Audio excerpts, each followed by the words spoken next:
All right, we're squeezed into a coach's box here at Spartan Stadium. Bill, Ari, and Doug. Bill, that game for Ohio State, 17-16 over the Spartans. Is Ohio State ready for Michigan based on what you saw today?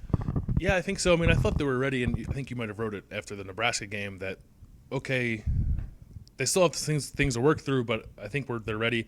This didn't change that. I think more and more as I've thought about it since the game ended that I'm just buying the weather thing.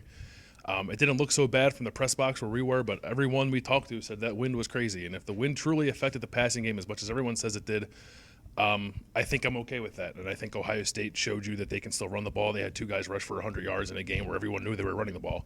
I think that's a little bit impressive. So I think they're ready. I think the defense is good. It's been the same as it has been all year, and the offense is a little bit better. You've had a couple questions, even when they were beating teams 62-3.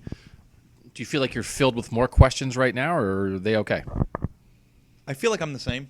I don't want to go too overboard about this team's in trouble, but I don't want to go and say that I think that I'm going to pick Ohio State next week. The one thing that Urban Meyer said after the game, and you just mentioned, Bill, was that even though everybody in the world knew Ohio State was going to run, they were able to run for 200 and whatever yards it was.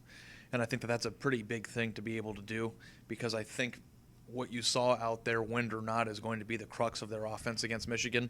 And the fact is that they're able to move the ball in a predictable manner. I think that's a positive.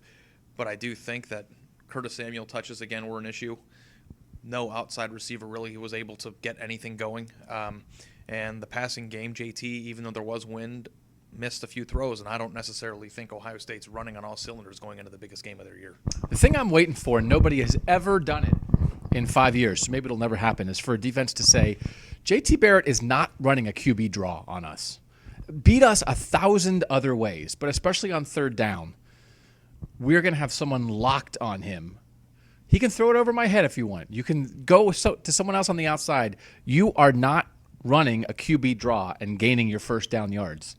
Nobody ever does it. Easier said than done, but he has wide open spaces sometimes still. When they go 5 wide, they spread it out, and then he just runs. So that they had to rely on that again. A lot of JT Barrett today.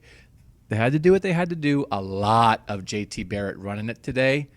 Makes you wonder a little bit for next week. Bill, Ari, Doug, thanks for watching at cleveland.com.